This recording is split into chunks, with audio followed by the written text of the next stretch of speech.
Bonjour à tous et bienvenue ou bienvenue à ce nouvel épisode de Lift Up Jesus, élevons Jésus. Alors que ce soir, aujourd'hui, nous avons encore l'honneur de recevoir une femme qui va nous raconter ce que le Seigneur a fait pour elle. Alors, elle est venue nous témoigner de la bonté du Seigneur pour elle, comment a été sa marche avec Dieu et au travers de ça, nous avons la foi que vous serez édifiés et que vous serez bénis. Vous êtes plusieurs à nous faire des remarques, à nous donner des commentaires, vraiment de tout mon cœur. Je vous remercie. Merci parce que ensemble, nous allons amener ce projet loin et ensemble, nous allons continuer à élever le nom du Seigneur. Alors, sans plus tarder, je vous invite à suivre l'épisode de la semaine avec moi. Alors, bonjour, Maman Arlette, comment ça va? Bonjour Safia, ça va très bien et toi?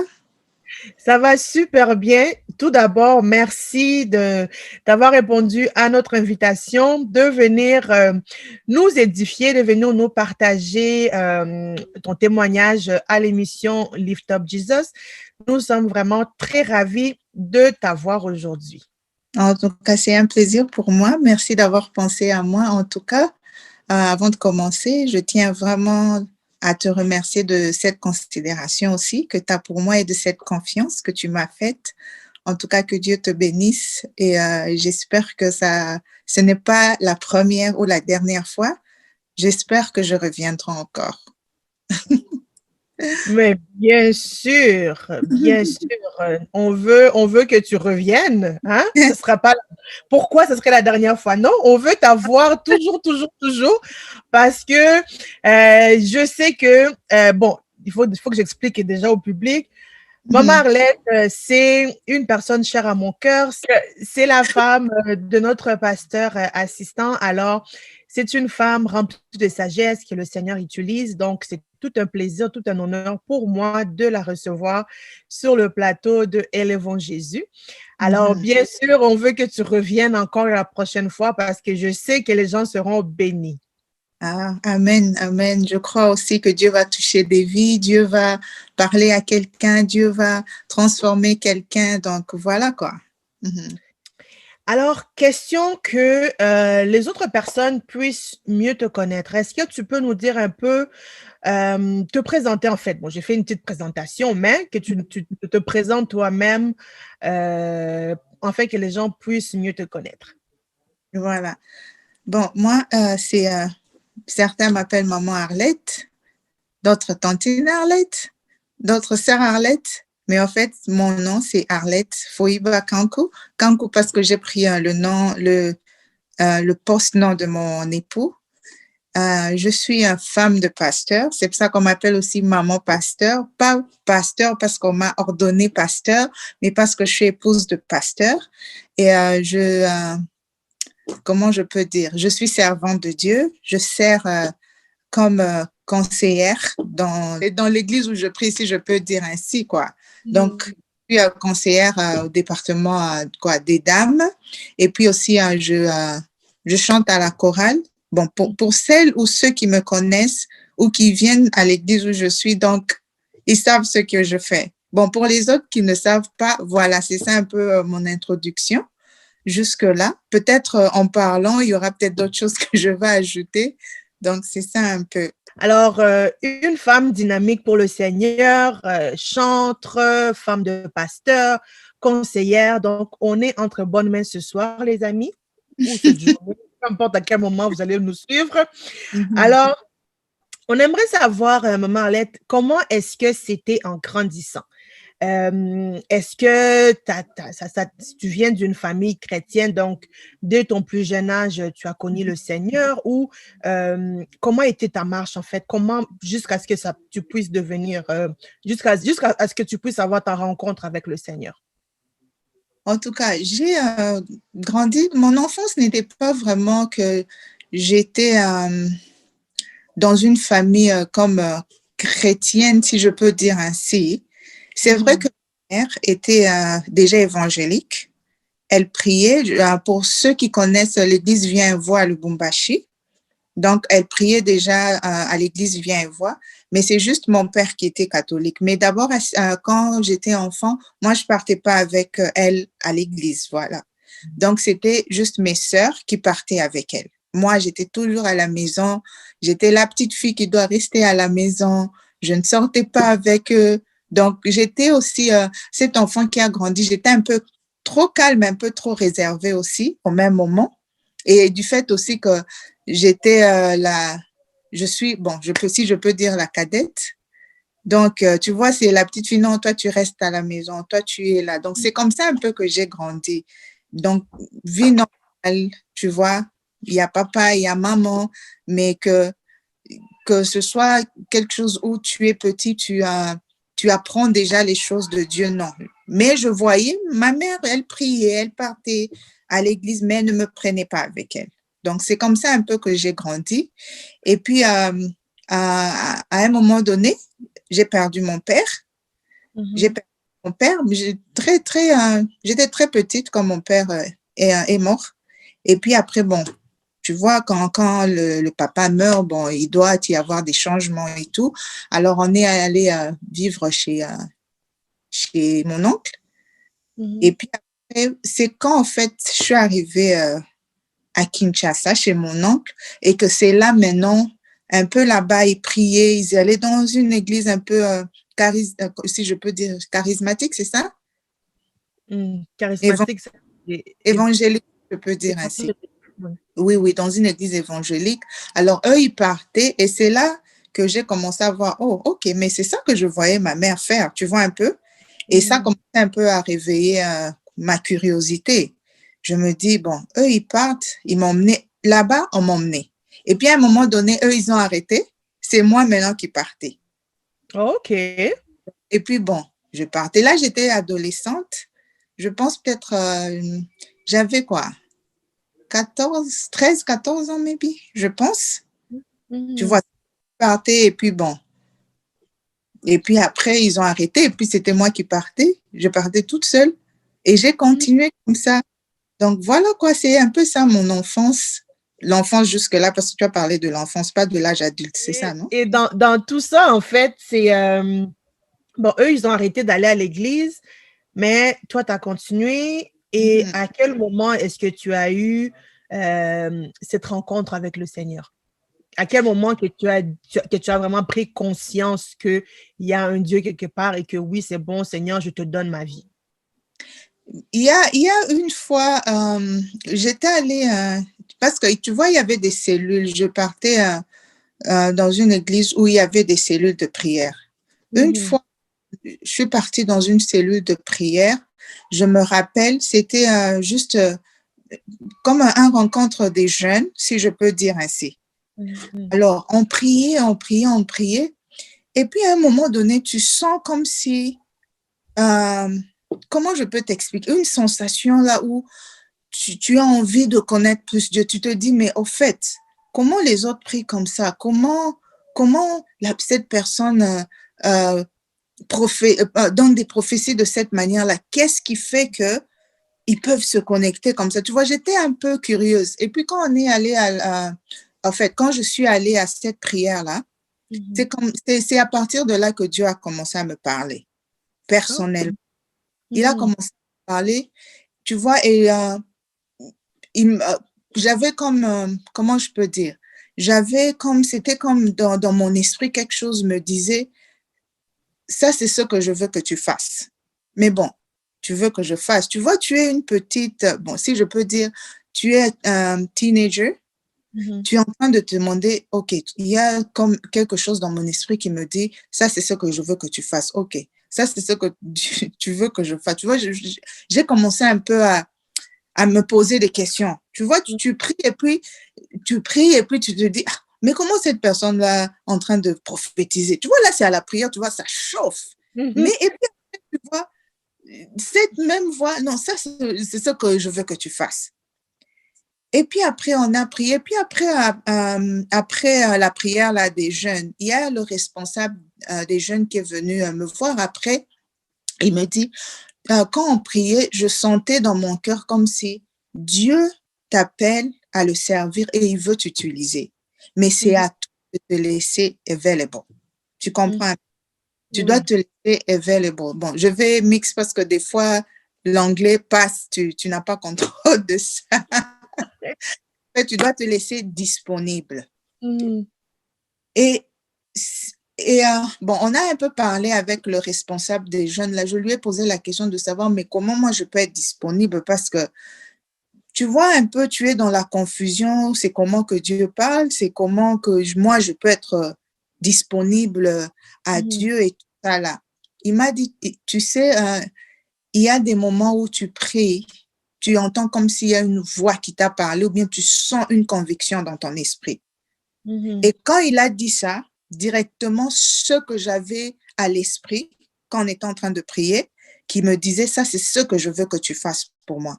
Alors, j'ai compris que Dieu veut que je le serve. Mhm. Dieu veut que je puisse me donner à lui. De quelle manière? Ça, c'était maintenant à lui de déterminer. Il fallait Mhm. seulement me rendre disponible. Tu comprends un peu? Donc, c'est Mhm. à ce moment-là où j'ai compris que non, on ne vient pas seulement pour prier parce que, bon, il faut aller à la prière. Tu vois, il faut connaître Dieu parce qu'il y a une différence entre connaître Dieu, le servir et le craindre. Tu comprends Mhm. un peu? C'est là maintenant que j'ai commencé un peu à comprendre que, oh, OK. Donc, c'est quelque chose que Dieu commence avec moi. C'est juste à moi de me laisser disponible et lui-même va prendre euh, du reste.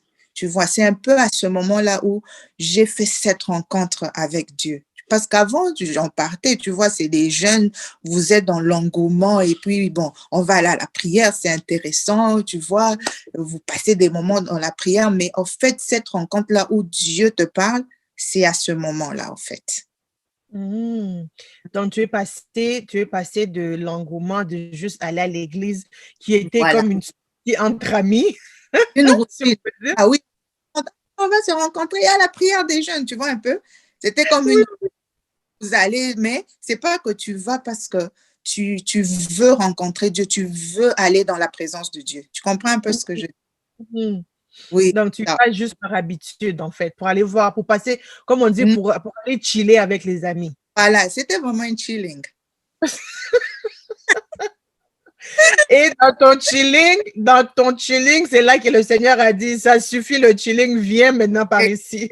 Exactement. Il a vu que toi, là, tu commences à être distraite. Donc, c'est ça un peu. Dieu merveilleux. OK. Oui, Que ça, c'est oui. vraiment intéressant.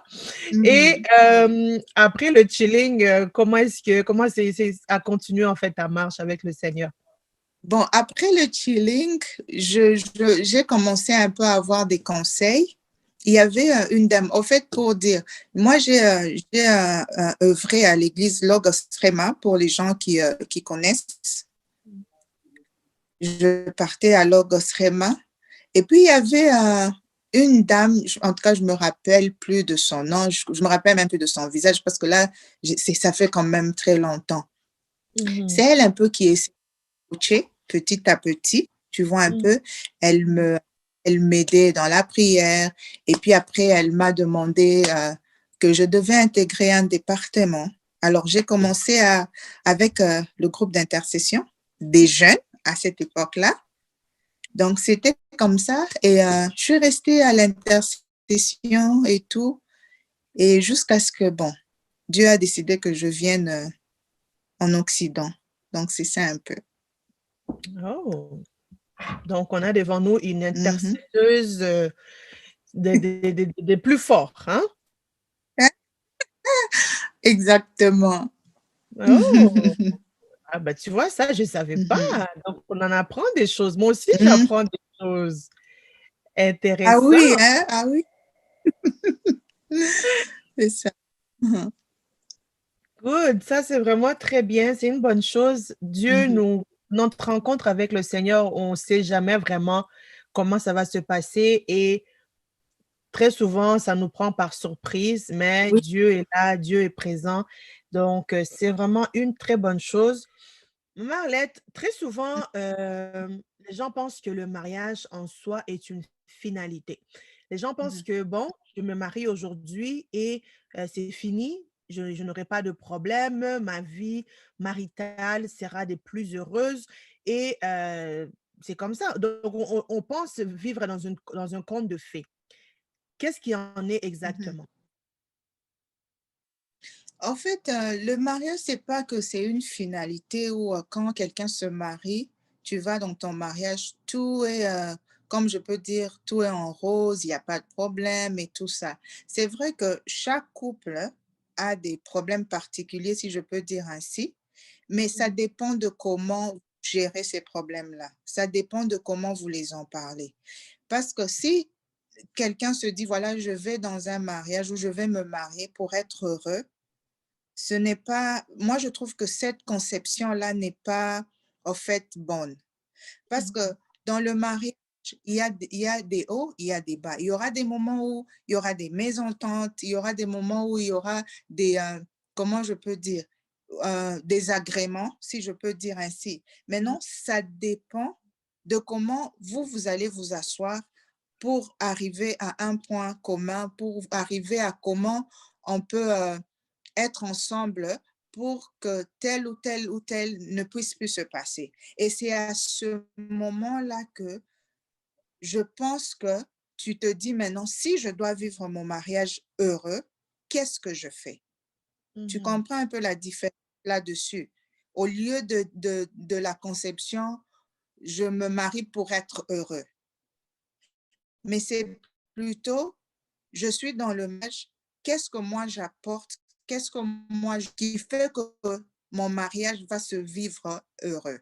Donc, c'est pour dire que c'est pas vraiment la finalité. C'est ce que tu apportes dans le mariage, ce que tu apprends dans le mariage, ce que tu veux faire, ce que tu arranges, que tu dois arranger, qui fait que ton mariage soit heureux ou soit misérable. Si je peux répondre à cette question-là ainsi. Oui, totalement. Donc, c'est pas juste Mhm. ce que je comprends, c'est tout dépendamment de ton bagage, tout dépendamment de ce que toi-même tu vas apporter dans ton mariage et c'est comme ça que ton mariage sera heureux ou pas, en fait. Exact, Mais de penser que ex tu vas vivre heureuse toute ta vie, ce n'est pas le cas. non, non, exactement, parce que au départ, c'est 2 personnes qui ne se connaissent pas dans le sens où tu as eu ton éducation à part, j'ai eu mon éducation. J'ai Mmh. des choses que, j'ai appris peut-être chez vous, c'était pas normal, que moi je trouve normal, ou peut-être tu as des choses où toi tu trouves que c'est normal, moi je me dis: «Oh, mais comment tu fais ça? Comment?» Alors ensemble, si vous venez avec vos 2 bagages, maintenant vous Mmh. devez vous mettre en accord pour vous dire: «Voilà, ça, c'est comme ça, c'est comme ça. Qu'est-ce qui fait que nous 2, avec ce que nous avons, qu'est-ce que nous apportons pour voir que notre mariage soit heureux ou avance ou que le mariage soit en harmonie?» Donc Mmh. c'est ça un peu, c'est ça un peu, voilà. Mmh, oui, tout à fait, je comprends et Mmh.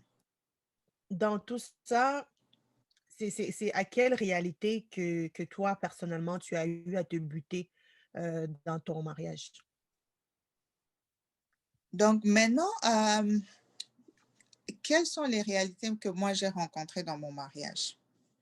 Tu vois, des fois dans le mariage, je peux dire au début où vous vous apprenez maintenant, vous les caractères, les petites choses là que tu vois, tu remarques un peu au début. Je veux te donner un exemple. Par exemple, tu dis à ton époux: «Ah mais, les chaussures là, je les avais mis là-bas. Quand tu viens, quand tu enlèves tes chaussures, mets-les par exemple, dans le comme je peux dans le closet où on garde les chaussures, ne les laisse pas devant la porte», par exemple. Ben, tu vois que la chose se répète. Tu as parlé, mais la chose se répète. Tu as parlé, mais la chose se répète. Alors, qu'est-ce que moi j'ai rencontré? C'était tu vois, moi, des fois, quand je parle une fois, je me dis: «Tu as compris, tu vas faire et ça ne va pas se répéter». Ça, c'était au début, tu vois un peu. Je me disais: «OK, j'ai parlé, il a compris». Mais maintenant, quand c'était des choses, je voyais ça se répétait, bon, à ce moment-là, tu te dis: «Il a oublié ou bien il fait exprès ou bien c'est comment?» Et c'est à ce moment-là que j'ai commencé à apprendre que il faut il faut savoir laisser passer. Tu vois, Mhm. comme tu dis un peu, savoir, tu vois, tu as quelque chose que tu emmènes, tu te dis, euh, cette chose-là, moi, je ne trouve pas ça normal, mais la personne, OK, c'est OK, je peux laisser telle chose ici. Mais pour moi, non, tu ne laisses pas là-bas. Tu vois un peu. Alors, tu vois des petites choses comme ça, tu te butes à ça. Maintenant, c'était à moi maintenant de chercher une façon, OK, si ça doit commencer à me frustrer tout le temps là comme ça, je dois savoir comment euh, je peux faire à ce que ça ne puisse pas commencer à faire des clashs. Tu comprends un peu ce que je dis? Mhm. Mhm. Et c'est là maintenant que j'ai commencé à apprendre à laisser passer. Laisser passer. Et c'est comme ça aussi que je t'avais dit, je vais parler peut-être sur le pardon, parce que tu sais, on se dit souvent le pardon, c'est seulement quand quelqu'un me fait quelque chose de très mal ou une affaire qui te fait très mal, qui t'énerve ou bien qui te frustre. Non, tu sais, même des petits détails là. Quand Mhm. tu apprends à laisser, c'est aussi déjà un pardon que tu crées en toi. Tu te dis non, je laisse passer. Et pardonner, c'est quoi? Ne faut plus revenir, par exemple, tu dis, oh, je t'avais demandé, par exemple, de déplacer telle chose. Mais bon, tu vois que la personne n'avait pas fait. Faut pas te fâcher ou te dire, oh, mais toi, tu ne fais que répéter les mêmes choses, mais voilà, je t'avais demandé, et puis tu commences à le rappeler.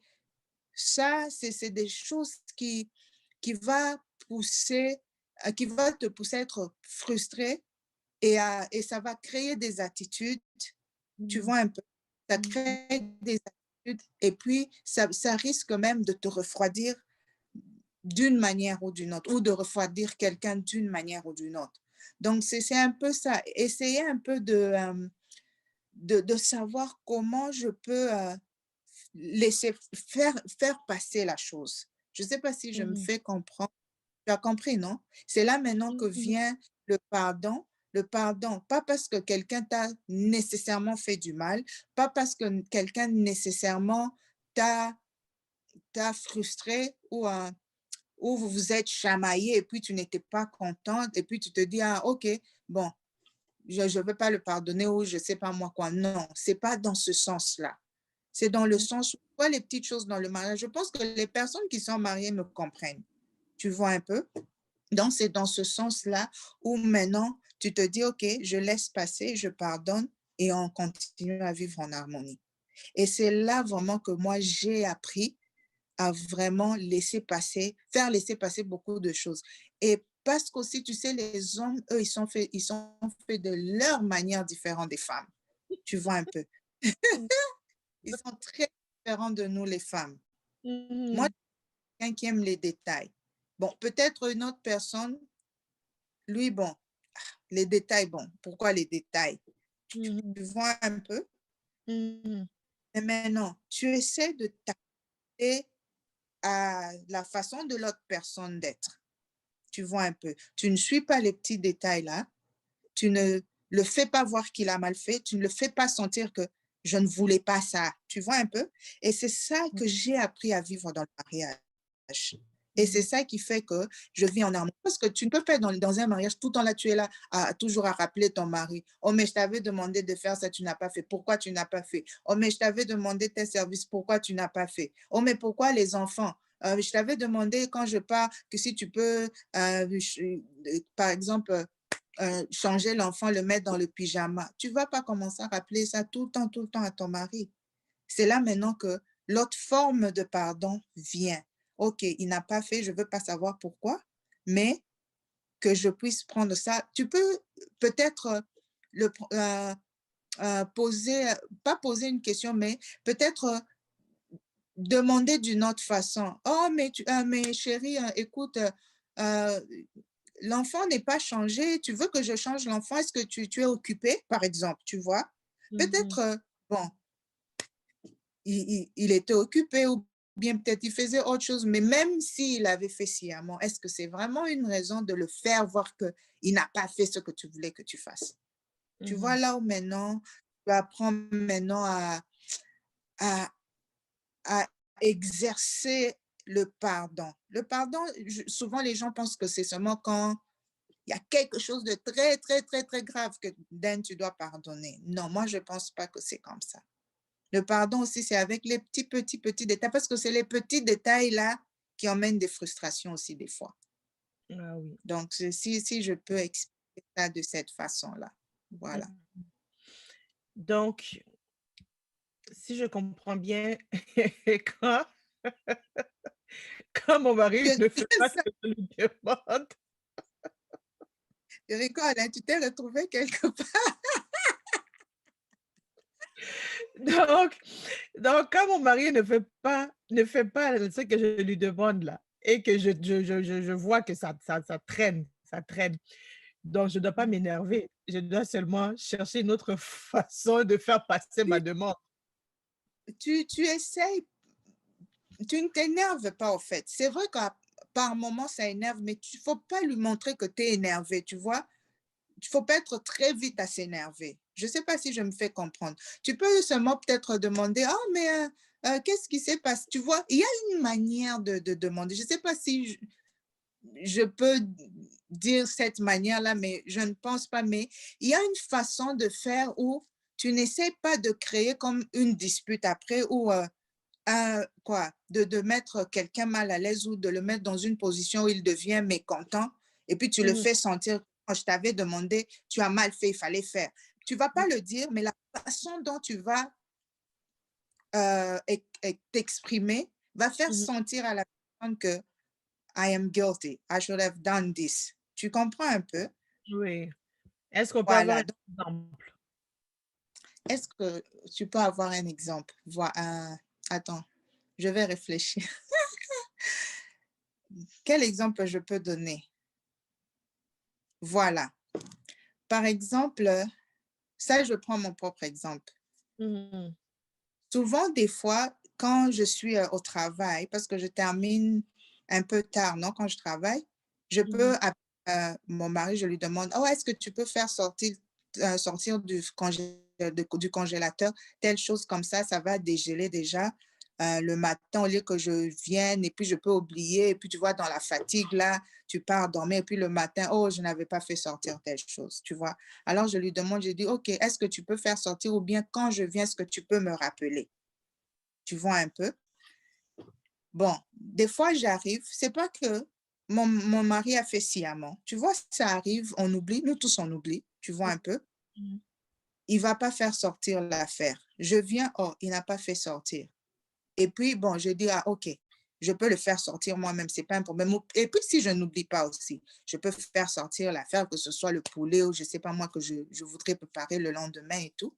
Je fais sortir. Mais comment moi j'aborde cela? J'attends un petit moment, voilà, comment on parle, comment était le travail, il va me demander comment était la journée et tout. Et puis, bon, et puis je lui dis, ah, au fait, tu avais oublié de me faire sortir le poulet, mais ne t'en fais pas, je l'ai déjà fait sortir, c'est bon. Tu comprends un peu? Au Mmh lieu de, tu viens, tu ne vois pas, oh, mais je t'avais appelé, je t'avais demandé de faire sortir le poulet. Comment tu n'as pas fait sortir le poulet? C'est deux choses différentes. Ah, ça fait en train de rigoler. Tu vois un peu la nuance là-dessus. Mmh. Mmh. C'est vrai que tu n'es pas contente. Oh, il fallait qu'il fasse sortir. Ou bien le matin, voilà. Bon, le soir, quand tu viens là, c'est autre chose. Disons que vous parlez et puis vous entrez dans des conversations et puis après, le lendemain matin, tu réalises, oh, je l'avais demandé qu'il fasse sortir ça. Oh mon Dieu, je dois encore attendre que ça dégèle encore. Bon, qu'est-ce que tu fais? Tu vas le rappeler, non, mais hier, je t'avais demandé de faire sortir le poulet, mais maintenant, moi, il n'y a pas moyen que je prépare parce que tu n'avais pas fait sortir. Moi, je dois aller au travail et tout. Moi, je pense que c'est pas comme ça qu'il faut Eh oui, comme aborder. ça comme ça, tout le monde meurt de faim. Mais, mais non, mais non, mais non.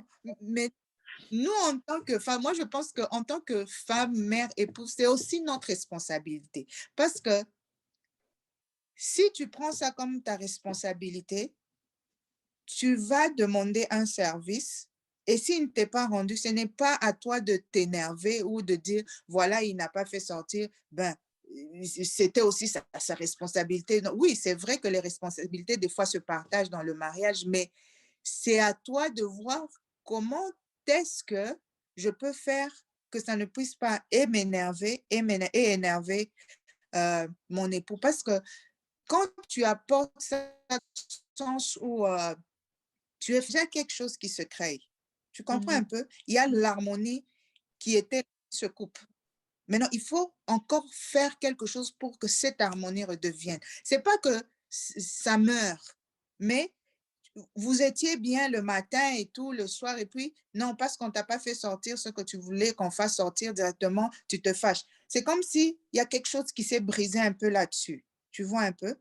Et Donc, c'est moi, personnellement, une façon de préserver l'harmonie dans la famille, dans le couple. voilà, moi, je préfère que cette harmonie soit toujours là. C'est vrai que ça ne sera pas toujours là, mais c'est à moi, c'est ma responsabilité de faire que ça soit toujours là et de Mhm. faire un effort. Même s'il y a quelque chose qui s'est passé, fais tout pour que ça redevienne comme c'était avant. Et Mhm. ça, vraiment, j'ai appris à ne pas regarder les petites choses. Tu n'as pas fait ça, tu ne m'as pas fait sortir ça, tu n'as pas dit, je t'avais demandé de m'appeler, de me rappeler, tout le temps en train de rappeler, tu n'as pas fait, tu n'as pas dit, tu n'es pas. Ça, vraiment, quelque part, ça dérange aussi l'harmonie dans le mariage. Mhm.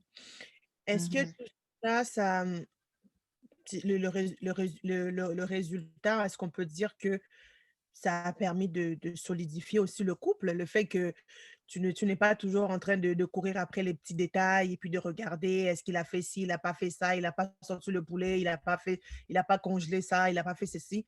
Donc, le fait que tu ne sois pas toujours derrière le mari à toujours voir les petits détails qu'il ne fait pas, est-ce que on peut dire que cela a aussi permis à ce que la santé du couple aille mieux, aille bien? Bon, si je dois te répondre à cette question-là, c'est vrai qu'il y a beaucoup de choses qui font que le mariage soit solidifié. Et l'harmonie, moi, je pense que c'est l'une des choses qui est aussi importante pour solidifier le couple. Ça, c'est Mhm, parce que dis-moi, quand tu n'es pas en harmonie avec quelqu'un, comment vous pouvez avancer? mhm, Tu vois un peu. mhm, Il faut que les deux, je peux dire les deux partenaires soient en harmonie. Il ne faut pas que ce soit toujours l'un qui vient toujours euh, vers toi, par exemple. Tu vois, quand il y a un problème, il vient, il s'excuse. Donc, ça doit se passer des deux côtés. mhm, Tu Ça doit se passer des deux côtés. Toi aussi, tu dois faire un pas aussi. Tu te dis, ah, il avait fait un pas, ok, moi aussi, je vais faire un pas cette fois-ci. Tu vois, ce sont des choses qui font que le mariage soit solidifié. Si je dois dire que c'est seulement euh, du fait que j'ai appris à vivre en harmonie dans ma maison, qui fait que c'est ça qui solidifie le mariage, ce n'est pas seulement ça. Il y a beaucoup d'autres choses, mais je pense que l'harmonie, elle est très importante, très importante. Parce que quand il n'y a pas d'harmonie, vous pouvez bien être là, vous vous aimez, vous parlez, mais quand il n'y a pas d'harmonie, moi, je pense que ça sera même des fois difficile de se faire confiance. Tu comprends un peu? Ça sera difficile d'aborder certains sujets. Tu comprends un peu? Parce que déjà, il n'y a pas une harmonie.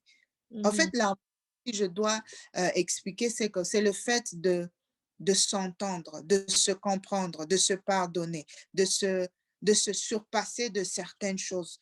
Certaines choses, une autre personne va dire, ah, toi, tu as laissé passer ça. Non, moi, en tout cas, je n'allais pas laisser passer. Je n'allais pas vraiment laisser passer. Tu vois un peu? Donc, et c'est ça un peu. C'est ça, au fait, l'harmonie. Tu te surpasses des choses que une autre personne, si tu les racontes, il te dit, ah, moi, vraiment, là, j'allais vraiment me fâcher. Tu vois un mhm. peu? Tu te surpasses un peu de ces choses-là. En fait, c'est ça que je peux dire de l'harmonie, en fait. Et moi, je l'ai apprise. Je l'ai vraiment, pas parce que je ne pouvais pas vivre en harmonie, mais c'est quelque chose que j'ai développé dans le mariage. Donc, Et comment est-ce que tu as su développer cela? c'est comme je t'ai dit là, tu vois, suivre tout le temps les petits détails négatifs de la personne, voir Oh, tu n'as pas fait ça. Donc, tu vois toujours le mauvais côté. Non, j'ai dit ça, tu n'as pas fait ça. Rappeler les petites choses. Non, moi, je trouve que des fois, c'est pas vraiment important. Et il faut aussi, des fois, euh, au-dessus de s'humilier, il faut se surpasser soi-même. C'est Mhm. vrai que tu peux dire, ah, il a fait, c'est difficile, ça m'a énervé. Tu as difficile par exemple, aller vers ton partenaire ou ton conjoint pour lui dire, oh, voilà, il y a telle chose, pour te dire, vrai, j'ai pas vraiment aimé du fait que tu as fait ça, ça, ça. Apprendre à faire ce pas-là et Mhm. lier et ne pas rappeler. Ou quand il y a un autre problème, tu vas encore, ah, tu te rappelles le jour-là, tu avais fait telle chose. Non, non, non, non. C'est passé, vous avez arrangé, we move on. Tu vois un peu? Donc, c'est comme ça que j'ai appris à OK. se, à pardonner et à s'humilier, si je peux ajouter ça là-dessus. Ah, OK. Est-ce que on pourrait dire que c'est l'Esprit Saint qui est descendu, qui t'a fait voir certaines choses au travers de la prière, au travers de comment comment comment est-ce que tu es passé de la personne, qui suivait, qui regardait les moindres petits détails, à la personne qui est, pas m'en foutiste, mais qui a appris à lâcher prise, que maintenant c'est comme: «OK, je vais pas me fâcher, je veux pas suivre les petits détails et je vais juste laisser aller». C'est pas que non, le Saint-Esprit est venu sur moi et puis ben voilà, tout a changé.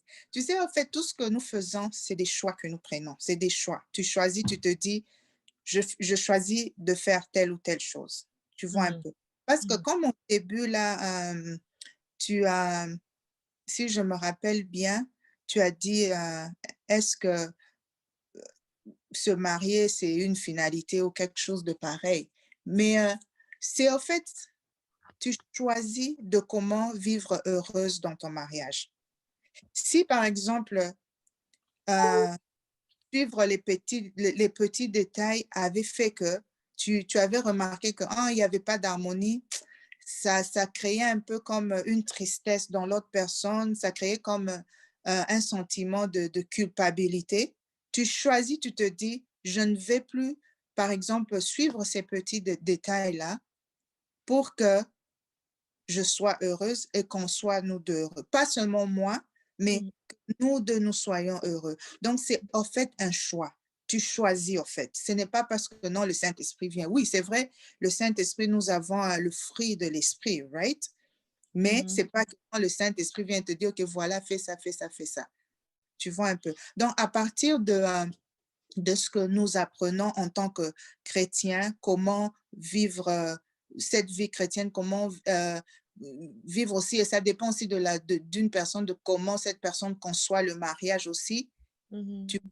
peux. Donc, c'est pas que non, le Saint-Esprit est venu, mais c'est juste un choix que tu fais. Je choisis de vivre en harmonie. Je choisis de ne pas suivre les petits détails parce que ça dérange la paix dans ma maison. Ça dérange la joie des fois que je vois dans mon mari, dans ma femme, et ainsi de suite. Donc, en fait, c'est un choix. C'est pas que c'est le Saint-Esprit. Oui, le Saint-Esprit fait aussi un travail. Il a fait aussi fait un travail de te convaincre que voilà, quand tu fais ça, ça attriste l'autre personne. Mais tu dois commencer toi-même d'abord par le choix là. Et le Mmh. Saint-Esprit va venir aussi aider et renforcer le choix que tu as pris. Good. Donc tout part, de la personne, tout part de nous-mêmes. On Voilà, doit faire le choix de changer ce qu'on n'aime pas. On doit faire le choix, voilà, heu, de préserver, en fait, l'harmonie pour avoir la voilà. paix aussi dans la maison. Exactement, exactement, exactement. Parce que quand si tu veux prendre une décision, tu ne vas pas attendre le Saint-Esprit pour que le Saint-Esprit vienne prendre cette décision-là pour toi. Tu te Mmh. décides et voilà, c'est ça ce que je vais faire et tu le soumets dans la prière. Mmh. Père, j'aimerais que telle chose se passe. Mmh. Voilà, Seigneur, je veux que mon mariage soit ainsi, ainsi, ainsi, ainsi. Mmh. Aide-moi. C'est à ce Mmh. moment-là, quand tu es sincère de cœur, que le Saint-Esprit vient aussi, il agit. Tu vois un peu, donc c'est ça en fait. OK. Alors, très important de commencer par soi. Nous-mêmes, on doit, voir ce qu'on veut changer. Nous-mêmes, on doit aussi chercher à ce qu'on puisse être, une personne agréable pour l'autre, que ça soit pas juste, Saint-Esprit ou bien Seigneur change mon mari fait ça, fait ça, fait ça chez mon mari, mais nous-mêmes on ne se regarde pas dans la glace. Donc je pense Et oui, donc je pense qu'avec ce que tu viens de nous dire, ça nous remet aussi en question, à savoir que nous-mêmes, on doit d'abord prendre la décision de changer et mhm, puis par la suite de demander au Seigneur et puis je pense que très souvent lorsque nous-mêmes on change, de façon de faire ou bien on change de comportement, ben notre mari ou notre époux va le remarquer et- et ouais, souvent, c'est comme si eux-mêmes, ils se mettent automatiquement au même niveau et puis le comportement qu'on n'aimait pas, ça change comme par magie. mhm, Donc c'est merveilleux, c'est mhm, fantastique. mhm. Oui, oui, oui, oui, c'est bon. Le mariage est bon. Il faut seulement y entrer pour découvrir. Il faut y entrer pour découvrir que les choses cachées et les mystères du mariage. Mais Voilà, sérieux, le mariage est bien, c'est bon, de vivre à 2. Vraiment, c'est une bénédiction. oui, oui, vraiment. Maman Arlette, est-ce que, quel conseil, parlant de vouloir rentrer dans le mariage, quel conseil tu donnerais, ça peut être un conseil, vraiment selon comment le Saint-Esprit te guide, quel conseil tu donnerais à nous qui sommes mariés ou à celles-là qui ne sont pas encore mariées, et qui aspirent au mariage? Quel conseil tu leur donnerais? Bon, je peux commencer par celles qui ne sont pas encore mariées. C'est vrai que le mariage, c'est un choix très difficile à faire. C'est pas facile parce que c'est quelque chose où tu t'y engages, tu n'as pas l'intention, par exemple, de divorcer ou de te séparer. Donc, Mmh. c'est vraiment quelque chose où moi, je peux dire, les jeunes dames qui veulent ou qui aspirent à se marier, qu'ils puissent juste demander à Dieu, que Dieu puisse mettre sur leur chemin quelqu'un, premièrement, qui le craint. Mmh. Ça, c'est la chose importante. Parce que quand tu as un mari qui craint Dieu, ça va éviter beaucoup de choses dans le mariage. Parce Mmh. que la personne va voir d'abord Dieu qu'il craint, Dieu qu'il aime, et il va te, euh, te, euh, te traiter selon ce que Dieu va peut-être mettre en son cœur. Tu vois un peu. Donc, c'est important de vraiment chercher la face de Dieu. Pas que tu es là au Seigneur, tu donnes déjà tes détails. Je veux tel, tel, tel mari, je veux tel, tel, tel. Non. Demande à Dieu qu'il t'emmène quelqu'un qui sera bien pour toi. Parce que Dieu connaît nos cœurs. Mmh. Il connaît les désirs de nos cœurs. Et c'est lui-même qui dispose ces personnes-là et ces personnes-là viennent vers ces jeunes dames, tu vois un peu. Donc, c'est très important de prier, de chercher la face de Dieu, que Dieu puisse euh, diriger tes pensées, bon, les pensées des jeunes dames et tout. Donc, c'est ça un peu, s'accrocher à la prière et croire que Dieu va, va intervenir dans ce cas-là. Mmh. Et pour les personnes qui sont déjà mariées, tout ce que moi je peux dire, c'est dans le mariage, c'est comme comment je peux expliquer, comme une roue. Si je dis une roue, ce serait trop dire. C'est comme, euh, c'est comme si vous pédalez. Tu Mmh. comprends un peu? Donc, Mmh. il part en bas, l'autre qui est en haut, l'autre qui part en bas. Et c'est comme ça, vous avancez.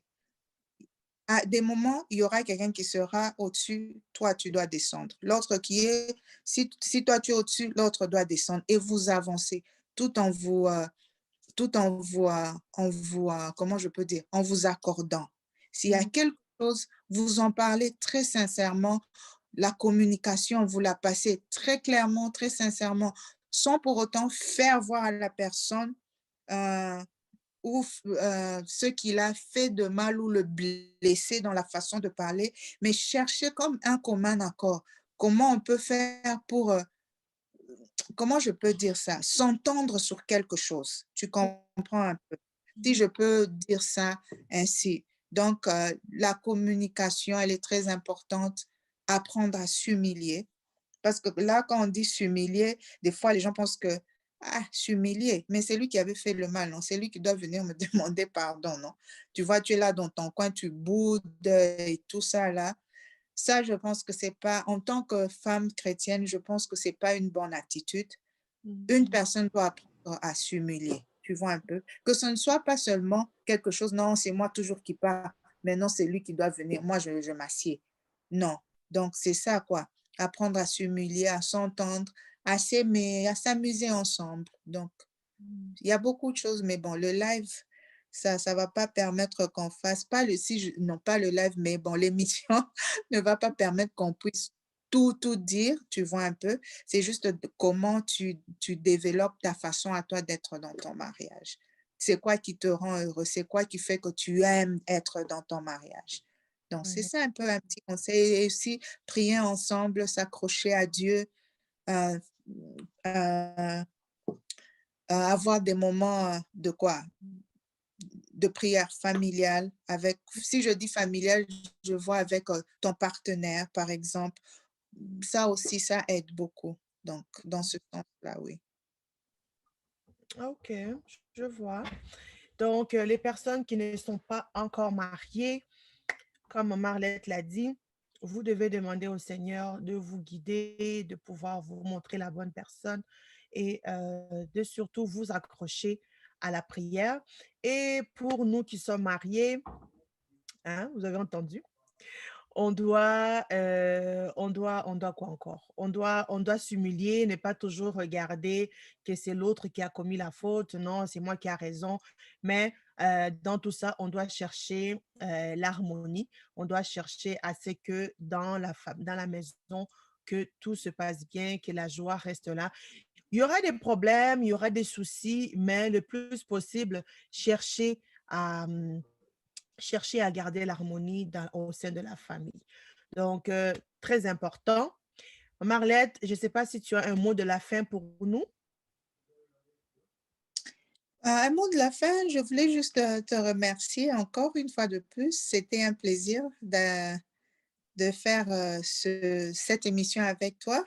En tout cas, que Dieu puisse encore t'inspirer oui, davantage, que Dieu puisse t'utiliser, que Dieu puisse te,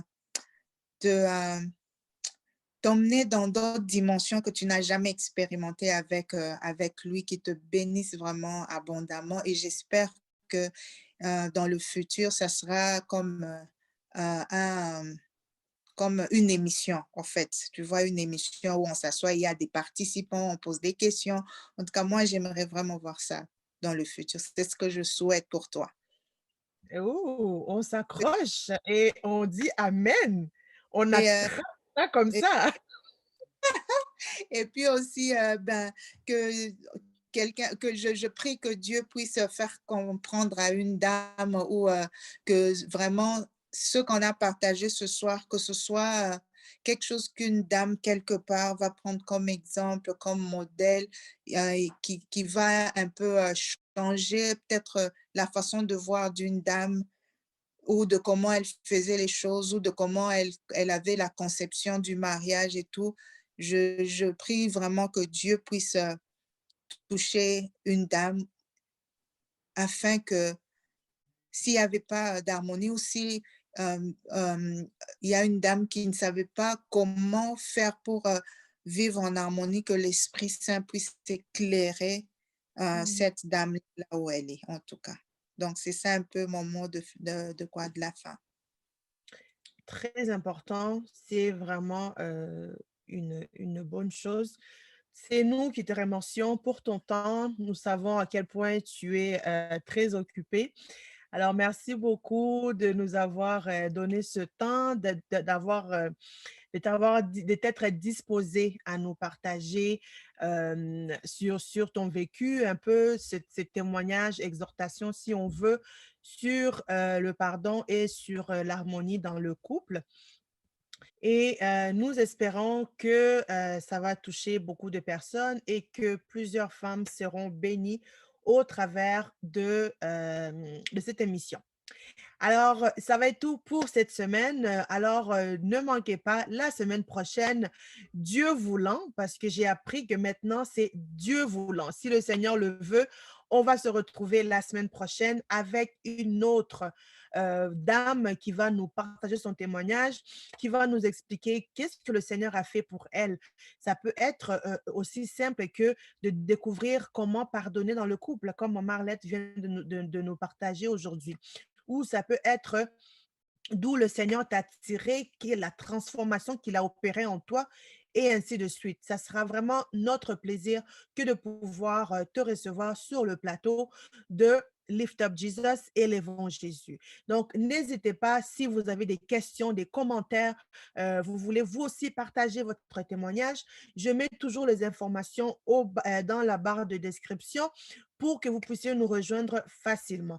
Donc, partagez cette émission, abonnez-vous et n'hésitez pas à nous contacter si jamais vous avez besoin de prière, vous avez besoin simplement de parler à quelqu'un. Ça nous fera plaisir de pouvoir vous supporter dans la marche avec le Seigneur. Alors, sur ce, on vous dit à très bientôt et que Dieu vous garde. Prenez soin de vous. À bientôt.